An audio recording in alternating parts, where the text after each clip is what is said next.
Hey, this is Flash, your squatter hunter, and thank you. And, thank you for joining me on Squatter Talk Tuesdays live. I appreciate everyone that takes the time out each week to watch me, listen to me, and whether you agree with me or not, I appreciate everyone that gives me the most valuable thing you have, and that is your time. We all go through trials. We all go through peaks and valleys in our life, and we all, whether you're dealing with squatters or you're dealing with teenagers or you're dealing with bills or you're dealing with work, or regardless of what you're dealing with in life, there are gonna be moments that, you're either a low moment for you or something like that. And, sometimes you just need to remind yourself that you're actually lucky that you get to go through it. You're pushing air. As bad as your day was, you got to wake up and you got to experience that day. And I think that putting it into perspective sometimes is very important. What I do, I get a lot of great support, but it comes at risk. Not everyone is happy with what I'm doing. And, and I guess I can look at that as, it's like they say, like, if at any point your kids don't like you, it means you're a good parent. It means you're doing your job. It means you're not a pushover and you're not their best friend because you needed to be a parent during that time. So, I guess I look at that as a win. And that tells me that if people, are afraid of what I'm doing, then I must be doing something good. And, but ultimately, we have those days, we all do, to where we have to remind ourselves, why we, basically that we're lucky. We're lucky that we get to experience those days. We get to wake up where there are, so many people would love to just have a bad day, have one more bad day. And, I have those days also, and I try to remember that, what I'm doing, I don't need to remind myself that what I'm doing is good, but I just need to remind myself that it's okay. It's okay to have a bad day. It's okay to feel low. It's okay to have feelings. It's okay, it's a privilege, I guess, is what I'm trying to say. Just enjoy the most you can, enjoy the best you can in your life, and take those peaks and valleys for what they are. They are character building. They are, if you never had a low day or you never had a bad day, you would never learn how to be strong to enjoy those good days. So, I just, I wanted to kind of just share a little bit about that, and just the fact that, it's, this isn't what I'm doing is not a constant high. There's highs and lows every day. So, I have to just remind myself that I'm alive and I get to enjoy those. And, I wanted to take a moment and recognize someone who was in one of my videos, and recently, she just recently passed away. And you could hear her voice in one of the videos, in the Oscar thief video. She was on the phone, and it was Pamela Bach Hasselhoff, and she recently, took her own life. And I just wanted to reach out and give condolences, and to her family in prayers, and may she rest in peace. I actually had an opportunity to meet Pamela and David Hasselhoff years ago. Our kids went to school together at Montclair Prep, so I had an opportunity to meet them. Whether they would remember that or not, or if Pamela, in seeing my video would have remembered that or not, probably not. But I did have a chance to meet them. They were very nice people, and and very pleasant. So anyway, I just wanted to reach out. I felt bad when I heard that. I don't know what was going on in her life.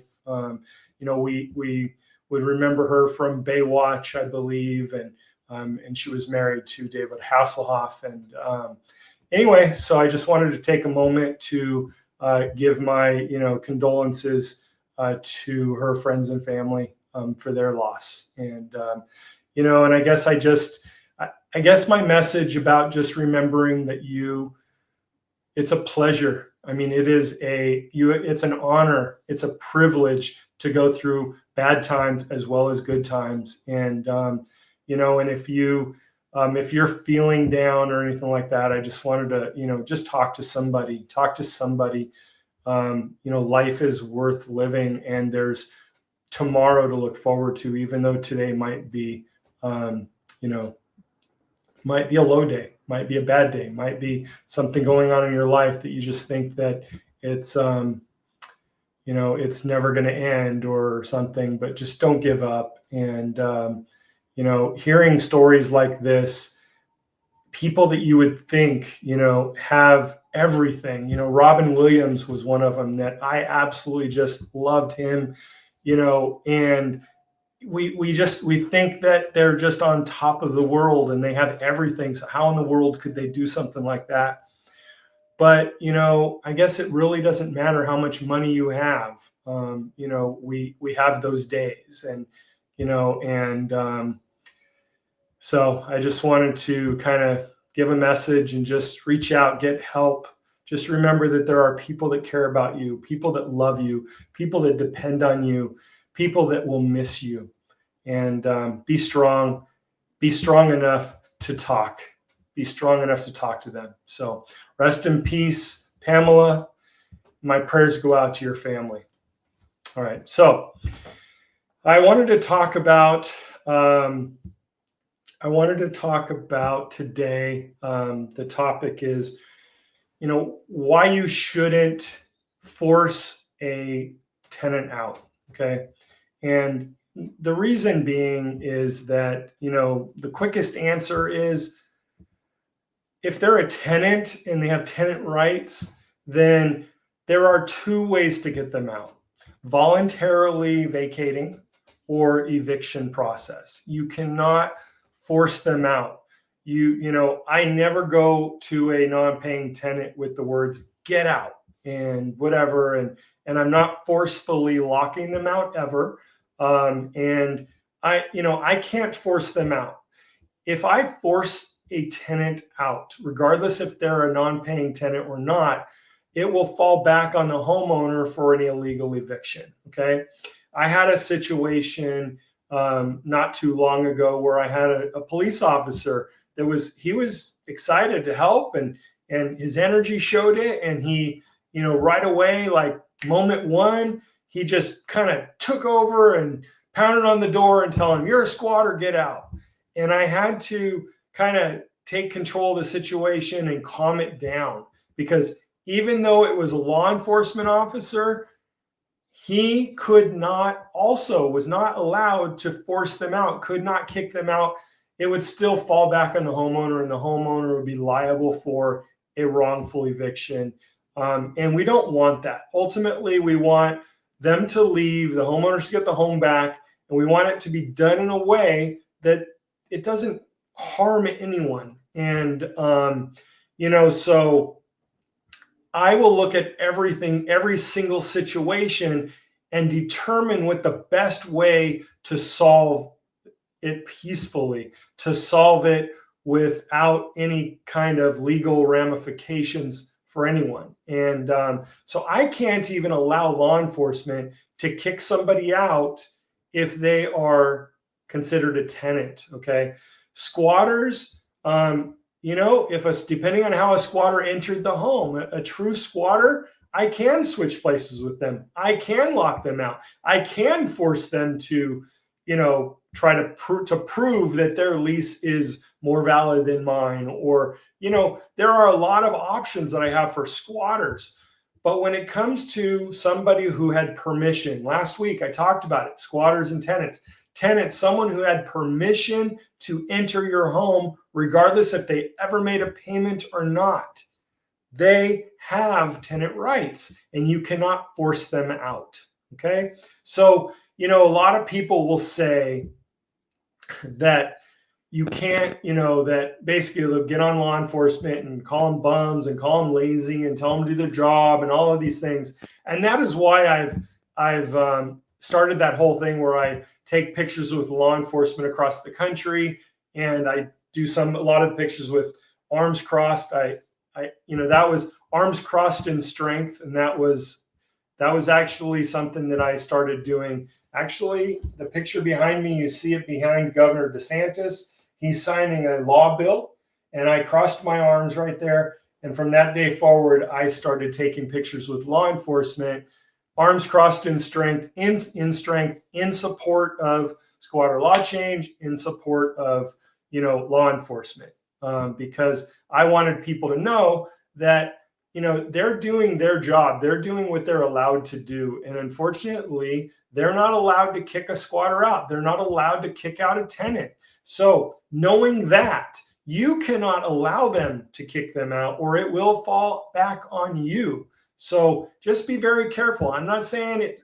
100% going to, but if they sue you for wrongful eviction, it is possible that you will lose. So you need to just keep that in mind. So if you're doing this on your own and you happen to get a gung-ho police officer and he goes out and he does this and that, just make sure that you're protected, and, and just check into the laws, check into the everything and your rights and their rights and everything for yourself and your area. Do a consultation with me and we can talk about those things. Sometimes a consultation, many times, is just for advice. It doesn't mean that we have to be the ones, and we have to be the ones to go out and kick your squatter out or kick your tenant out or negotiate a vacate agreement with your tenant. That doesn't mean that's where the consultation has to go. Sometimes a consultation is just to get advice. I had somebody reach out today. They said, look, we just want to know kind of what our options are and better familiarize ourselves with, with the process and what we can do and what we can't do. So if you're thinking about doing something and you want to do a consultation, then, you can do that. Just go to squatterhunters.com, send an email, consultation@squatterhunters.com, and we can set that up for you. A lot of times I'm just giving advice. So, but anyway, I think that it's just understanding your rights goes far. I mean, knowing what you can do and what you can't do, because ultimately, if you are ignorant of the law, or, there's that saying that ignorance of the law isn't an excuse. Basically, you can be found guilty of something, even if you didn't know that there was a law against it, right? So, it is your responsibility to understand your rights. Now, when we do a Zoom and you might be in a state or something where I'm not familiar with, if I know ahead of time, I familiarize myself with your area so that I can give proper guidance. But I'm always going to tell you to check for yourself as well. Make sure that you are covered, but you cannot lock out. We've seen homeowners getting arrested for locking out their tenants because it's a wrongful eviction. We have, it's although it's wrong, it's happening. So you need to understand, you cannot lock out your tenant. You cannot force them out by any means, intentionally turning off power with the intention to get them to leave, turning off the water with the intention to get them to leave. Now, I've mentioned turning off power and turning off water. The one thing you have to keep in mind is I am not doing it in a situation where I'm trying to get them to leave. We're actually giving proper notice, filing permits, doing things that allow us to do work on the premises, therefore water needs to go off. So am I hoping that it's an inconvenience and they leave? Of course. But I even cannot turn off the power or turn off the water in some states without going through the proper channels. So understand your rights, understand that, if you're allowed to lock them out or you're not allowed to lock them out. Now, the other thing is tenants are not allowed to lock you out. So, think about that. Now, again, check your state.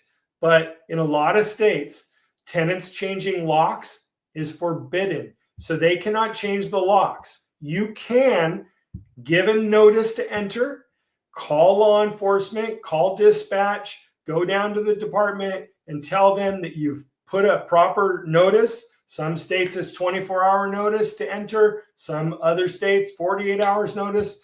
Find out what it is for your state.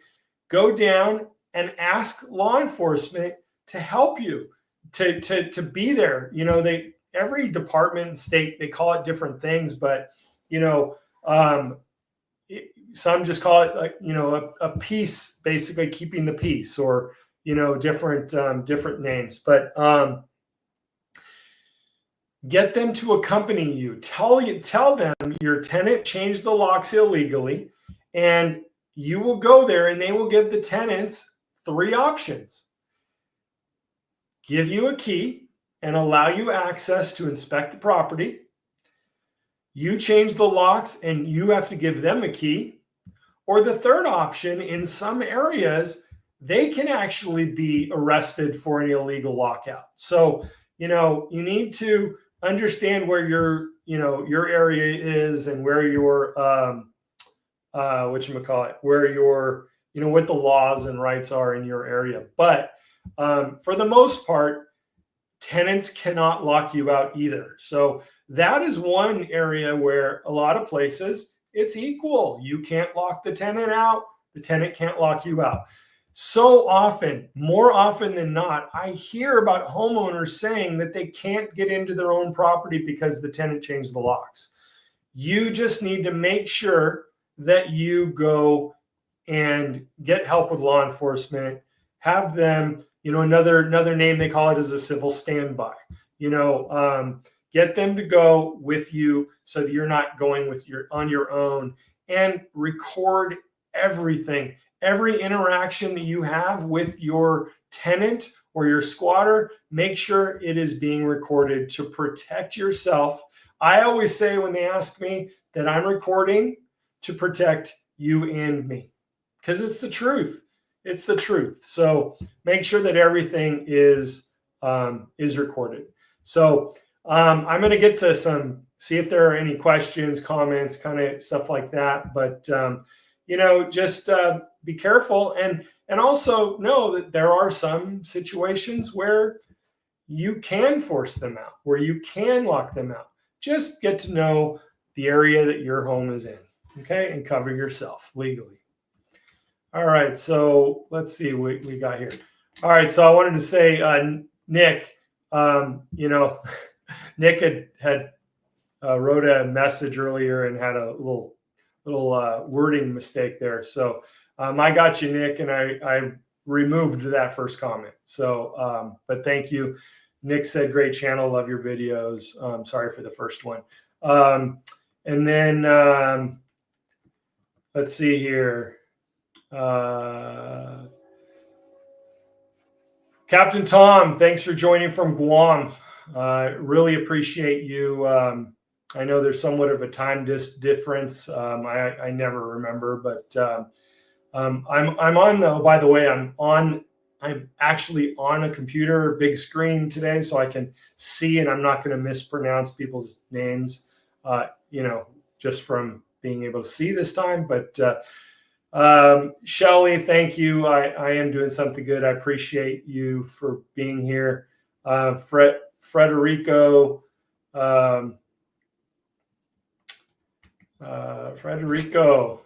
interesting. Okay. All right. Let's see. We got. All right. Bye, Frederico. All right. So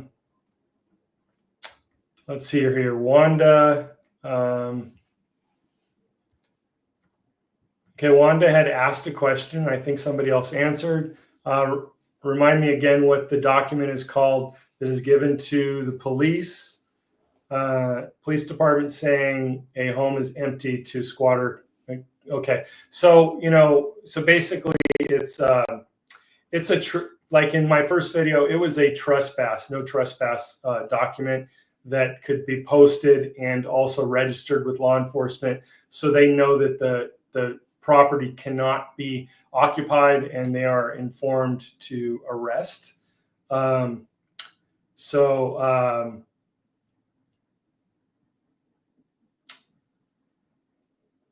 So, all right. So we got here, let's see here. Venger bail bonds must be a rare situation when you can change the locks, because don't true squatters get the same rights as tenants, even if they just lie about having a lease at first? Yes, they do. And, so it is very rare that you can just change the locks without giving them a key. So the key is you change the locks, you have to give them a key. Let's see here.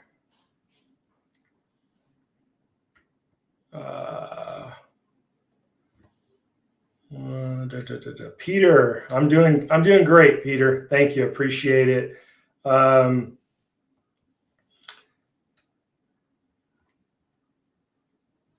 And let's see here. I'm trying to get through some of these. Peter, can't talk about that case at the moment. Sorry about that.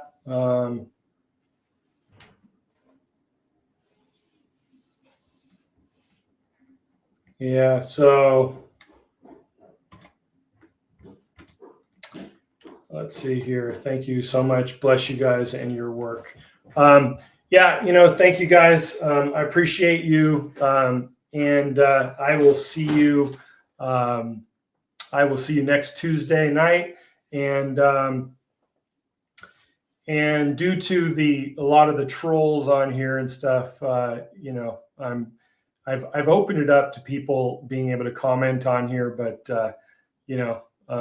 sometimes I just need to have it be for members only, just to keep some of that out of there. So anyway, especially when they're spreading information that is not true. So anyway, but or they know more than I do.